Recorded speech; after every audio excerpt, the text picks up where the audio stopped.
In tonight's video, we're going to see a high-powered Dodge Hellcat run from the police, and wait till you see how this one ends.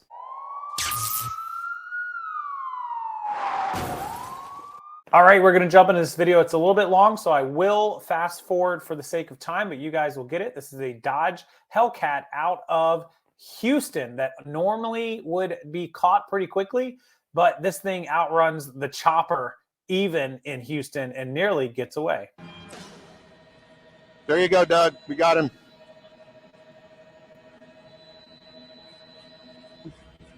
You see him right there? They're ahead of him, coming up to I-10 here.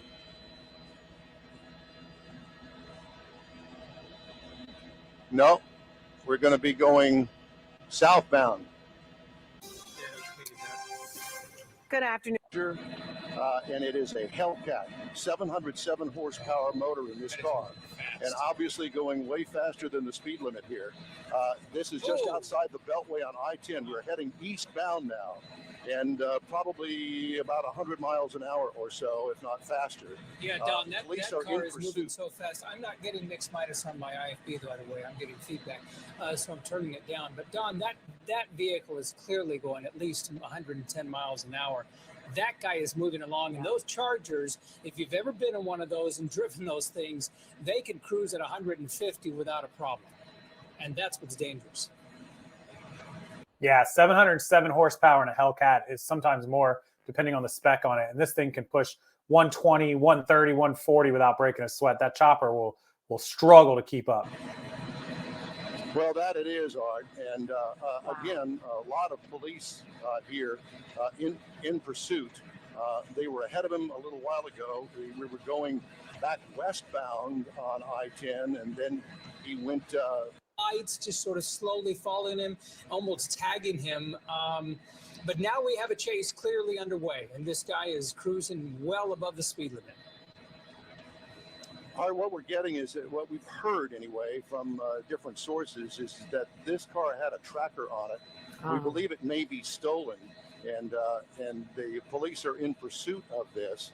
And they lost him for a while because he got so far out in front of them, but the tracker helped them pinpoint exactly where he was, and so they narrowed their focus down in this chase, clearly using the feeder now, the side over there on the emergency shoulder, trying to get around all of these cars. We're out here at the San Jacinto River, heading eastbound on I-10 at a high rate of speed. Usually these things don't end well. We also got reports, and this is just right now is for unconfirmed, that this particular person has a long gun, a rifle, in the car with him. Now, we don't know whether it was just a stolen car or there was something else that happened prior to him stealing the car. We just don't have all of the details yet. But again, heading at a high rate of speed out here on I-10, the Baytown East Freeway, the San Jacinto River. Wow. Hey, Don, we'd heard at one point the Houston police were chasing him. Is that still the case? This is obviously pretty far outside of their jurisdiction now. Well, for fear that I will lose him, I can tell you that there were probably a dozen HPD cars in pursuit. At one point, they got ahead of him because he... We've seen in other chases, but all it takes is one person to change lanes while he's changing lanes or get too close to him on the shoulder there between the middle and the final left-hand lane, and they just wreck. It's just nothing you can control. You can't stop at 110, 120 mile an hour. Made a U-turn, so they were already... Just incredible speeds. We just hope he just doesn't get involved in an accident. Let me get a marker for you here. Mike, can you tell us where we are? Mike's coming up on Garth Road. Right. So way past we're way Buc-ee's. out here. Yeah, way past Buc-ee's. Way right. past Buc-ee's. Okay. That's a right. marker. Buc-ee's is a marker. Police have been following him for some time, but the chase just began only moments ago, and we've been right on top of it with state troopers around, Don, because clearly they're going to have to take control or at least get on this as well, because he is way outside of even county boundaries, isn't he? Yes, and I have not seen any state troopers yet. Look at him go. Look at him weaving. Wow. He did pass He is just a hauling. marked police vehicle that had its lights on just a moment ago. Okay. I've never seen a car go north of 100 miles an hour for this long in any chase. I'm not exactly sure what they plan so focused on trying to find him to begin with. And right. I wanted to point out that word that we had is that this was a stolen vehicle and they were following him without any emergency light. As well, that he has some power under that engine. He knows how to operate the vehicle. This is a V8 under that thing. Those Chargers can clearly move at 130 consistently, and it is a muscle car, and that's what it's known for. And so when you're moving along at this rate of speed, I mean, that's okay for this vehicle. It's not like it's going to overheat and explode and have problems. But I'm just wondering about the police officers. They don't seem to be anywhere near this guy, and at least immediately, Don. Well, I would love to pull out even further to show you a wider shot to check on that. Right, but I don't want to do that for fear that I might lose him. Right. Our pilot, Mike Silman, tells me that there is a vehicle, police vehicle, about a quarter mile back. And I don't know whether you saw it flash by the screen there, but there were 3 more vehicles.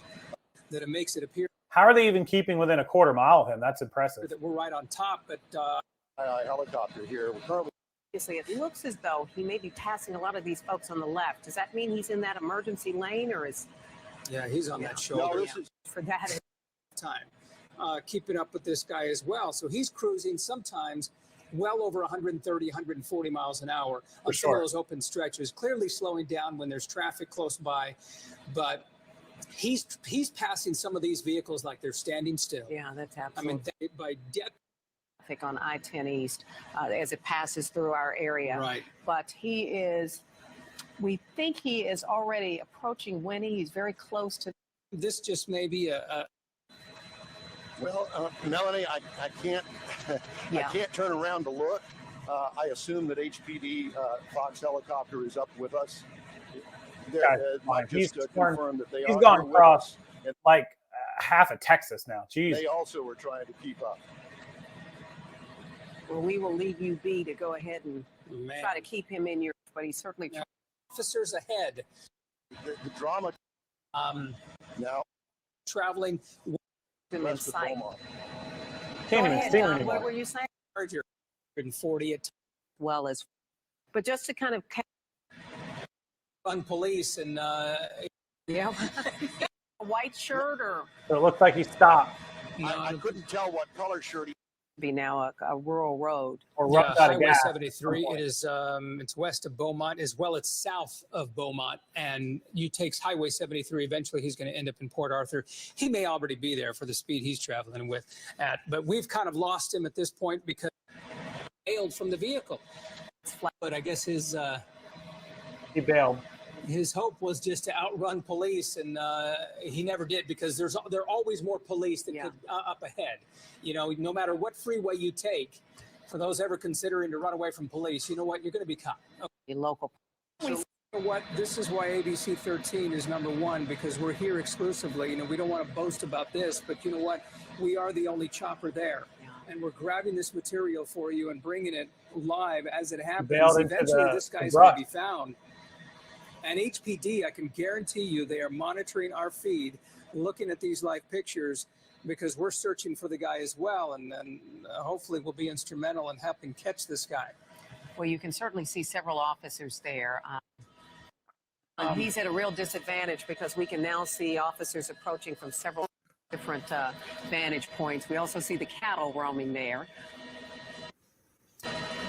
If he stays put and hidden, then he's going to be tougher to find, of course. But if he's on the move, then he's going to be fairly easy to notice, especially from a bird's eye view. Oh, okay. Okay, perhaps not. That's kind of a heat just bailed in camera, right? And they will be able to nab him pretty quick. Those heat-seeking cameras are incredible for our through their own. Yeah, that's the sheriff's office. An hour for much of this process here, much of this chase. You know what, Don? Something to consider as well. It's a lot different when they pan out and show you the aerial, like what he's got to hide in and where they are. It's crazy. It was reported that he possibly had a long. There you have some county officials. Two-way, we've got probably 30 to 45 minutes.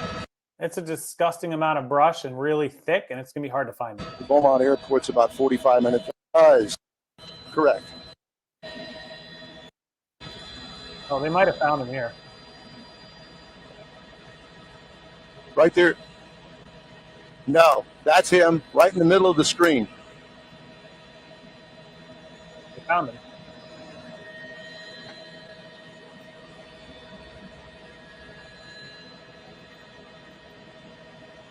He's on his phone, I think.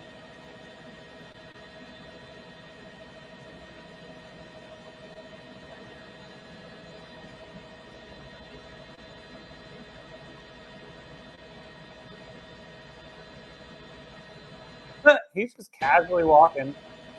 Just sitting on his phone, casually walking.